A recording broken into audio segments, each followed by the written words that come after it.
What up, Space Fam? Goes in here from AnimeUproar, back at it again to discuss the latest, craziest One Piece chapter, and this one in particular was crazy AF. I heard many theories for who might be the mystery figure in the Scabbard room, and now one of those theories included who actually seems to be in that room. So props to Oda for at the very least being hella unpredictable. If you do enjoy these chapter reviews and want to keep them coming, the best thing you could do is channel the Pirate King within and smash that like button until it's blue. If you haven't, joined the Nakama by hitting that subscribe button and destroying that notification bell, or you will miss future One Piece videos. That's just the way it works. And while you wait for the next insane chapter to drop, feel free to check out my growing One Piece playlist where I have in-depth videos on all the Yonko, Warlord, Supernova, and more. Link to that is in the description. Now without further ado, let's jump into it, spoilers and all. This chapter is called Tanuki-san, and from the sounds of it, we can assume that Chopper is going to shine in this one. Just like Robin did in a recent one, Oda is definitely giving our different Straw Hats time to shine, from Zoro cutting Kaido to Frankie riding a motorcycle on Big Mom's face. We start where we left off with Hyogoro having taken down a bunch of enemy forces, and he was preparing to be executed by one of his men. I mentioned last time that the fact that he wasn't executed last chapter was suspicious and suggested that we might have a reversal in this one, even though that totally would have been an epic way to go with his prime physique and bravery in full display. So here we have people shocked by the legendary power of Hyogoro, and that shocked audience includes two Supernova, namely Apu and Drake.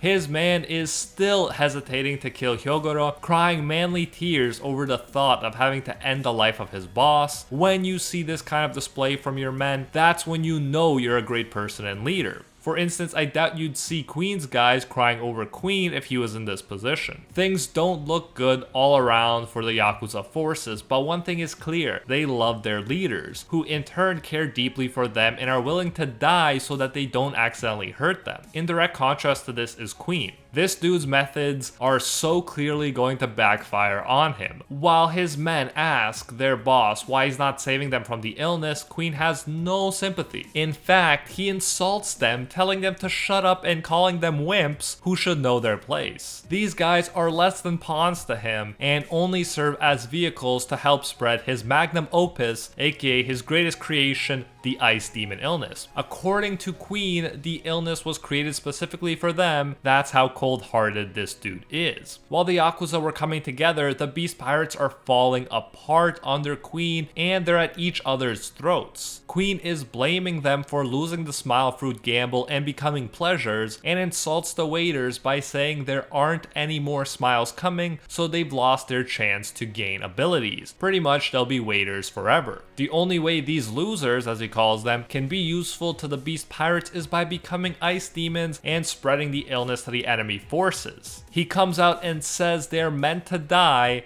and that they're easily replaceable. For a while, I've been saying that there are signs that suggest the Beast Pirates may be doomed to go the way of the dinosaurs, pun intended. The Jurassic Park theme among a lot of Beast Pirates suggests that they may be a thing of the past, and now they need to make way for the future, symbolized by the Supernova, like Luffy. Kaido is older now, and although still considered one of the strongest pirates, if not the strongest living pirate, he acts washed up, getting drunk all the time. He also suffers from major mental health issues that make him seek out death rather than life. While Kaido is a Yonko, he definitely seems to be on the decline, while Luffy is on the rise, and sooner or later they'll meet in the middle before Luffy surpasses him. Now, this general idea is being solidified by the fact that the Beast Pirates are falling apart from within, with Queen turning on his own men, and they in turn turning on him. People decide to kill all Ice Demons, friend or foe, to survive, and that they are going to leave this thinking crew, meaning the Beast Pirates, as soon as they get the chance. We had a good go metaphor in a previous chapter, which foregrounded the importance of crew numbers and surrounding your enemies with more men. Sasaki felt like the numbers were on their side at that point, but clearly a lot of pieces are ready to flip, and many have already flipped thanks to Tama. Queen sucks so much that our guys are pitying the enemy forces. Queen remarks that this is what pirates do, and Tanuki, aka Chopper, is also a pirate and he'll take the antidote and run. However, if we've learned anything up until now, we know that not all pirates are like this stereotype. Their job isn't treachery as Queen suggests. Being a pirate in One Piece is all about being free to choose your own path. Just like Naruto refers to his ninja way, in that series, our pirates like Luffy have their own pirate way, and in many ways, it can be more honorable than that of many law-abiding citizens and government officials. Just as his man is finally going to take Hyogoro's head, our very own Tanuki comes to the rescue. He's created the cure, proving that he's truly an exceptional doctor, top tier. The significance of this should not be overlooked. A Yonko commander said the ice demon illness was his magnum opus, aka his best, and Chopper defeated it using medicine. Even though it wasn't a physical fight, it is beyond epic that Chopper went head to head against Queen's best in a way and came out on top. He uses a cannon to spread the cure via gas to everyone, all sides including the enemy side. As he mentions, with tens of thousands of people on this floor, it would be impossible for him to inject them all with needles. This is actually very reminiscent of what Zeke did in Ragako Village in Attack on Titan method-wise. Of course, he was using gas to turn people into man-eating titans, while Chopper is curing these guys of a deadly affliction. Chopper mentions that this was possible because he used the time that the crew was separated to hone his skills. And you gotta admit, Chopper definitely used that time well. Again, this shows how important different characters and crew members with different strengths are in One Piece and in life. Strength is only one factor, but strength won't save you from this fast-spreading disease. It took Chopper's intelligence and expertise in medicine to do that, and that's absolutely epic on his part. You then get the pinnacle of the messed up crew dynamic in the Beast Pirates. Not only did the crew members want to leave the crew after Queen fires a shot at Chopper, the pleasures jump in the way, shielding their newfound healer. They tell Queen to shut up after he asks what they're doing, and they say that they'd rather die protecting their savior than continue serving a crazy boss like him. I love this moment, and Queen definitely deserved it. After all, he said betrayal is a pirate's job, so he shouldn't be the least bit surprised here, and people may not focus on this, but I just want to give props to these guys for doing the honorable thing and risking their lives to save Chopper after being saved by him. They didn't have to do that. They could have just ran away and hid somewhere after being cured, so huge props to these ex-Beast Pirates for doing the honorable thing and the right thing. And as if Chopper hasn't dominated Queen enough for one chapter, we then get Marco coming in, and Marco, God bless him, captures Queen so Chopper can take his best shot at him. Chopper transforms with a rumble ball and delivers a very satisfying giant claw to the dino's face as he proclaims that he is not a tanuki, exasperated after being called that for so long over and over again. A hilarious and all-around great moment for Chopper, and I could not have expected a better chapter for him. It's also so funny to see all of the others react and apologize to Chopper after calling him a tanuki for so long. We then jump to Momo, who is disgusted with himself for hiding inside Yamato's clothing. He doesn't like the fact that he needs to be protected and he can't contribute more. He transforms into a mini Kaido dragon, and it's hilarious as he pops out the front of Yamato's clothing. Given what he previously said along with this transformation, it appears like he won't be hiding anymore. And right after we see Momo's dragon form, we get CP0 talking about Vegapunk, Kaido being held as a Navy captive in the past, and how Vegapunk used his lineage factor to create an artificial devil fruit based on Kaido's. The government wanted the fruit, but it was ruled a failure. It's said among the group that it would be convenient if it was destroyed then, and that it is fortunate the experiment was a failure.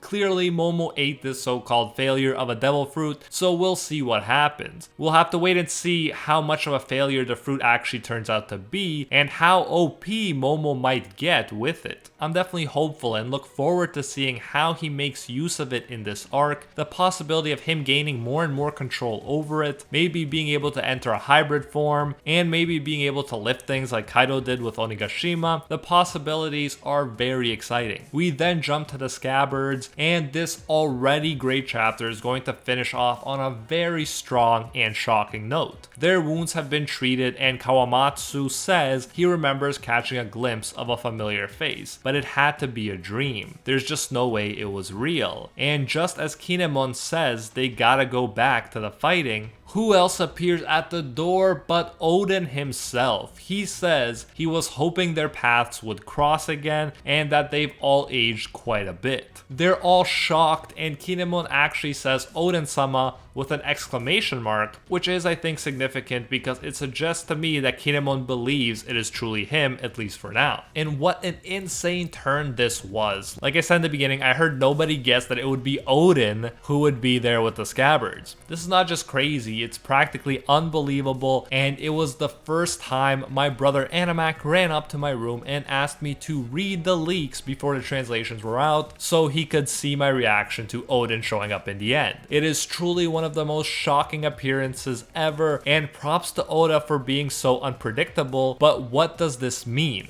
There are many theories to what's going on, which is what I love about the One Piece community. I heard a Bon Clay theory, I heard a Katarina Devon from Blackbeard's crew theory, an Onimaru theory, a drawing of Kanjuras theory, to a straight up theory that it is in fact Odin himself. To an extent, it's impossible to predict for sure what's going to end up happening, but I'd love to see everyone place their bets in the comments right now, and we'll see in 2 weeks what happens. Obviously, the Bon Clay idea doesn't make much sense unless there's some unknown connection between Odin and Bentham, something that has been theorized by fans, and people mentioned the parallel bird imagery in the Kozuki crest and with Bon Clay's outfit, as well as the fact that Bon Clay has the clone fruit, which we know was previously possessed by Kurozumi Higurashi, who was very relevant in the Odin story and even used the ability to pretend to be Odin in the past. So there may be some kind of connection there. Then there's the very exciting idea that it is Devon, and I like this one because I fully expect Blackbeard and Moria to show up in Wano. Her mythical zone, nine-tailed fox devil fruit lets her disguise herself as other people. But the question is, why appear this way and why treat the wounds of the Scabbards? And how long could she really hope to pass off as Odin without the Scabbards finding out? So on the one hand, I love this theory because it means that Blackbeard could already be here. On the other hand, it isn't the most convincing one in my view. Then there's the Onimaru case, and we haven't seen Onimaru transform into another person except for his own humanoid form, as far as I remember, but according to the legends of the fox spirits that Onimaru is based on, the fox spirit can duplicate the appearance of another person, and in that case, Hiyori might be close by and she helped heal everyone. Then there's the idea that Kanjuro survived, and if that is the case, then he definitely would be able to do this and have his drawing pass off as a convincing Odin, because he knew Odin very well, he's an amazing actor, and his drawings are good enough to pass for the real thing.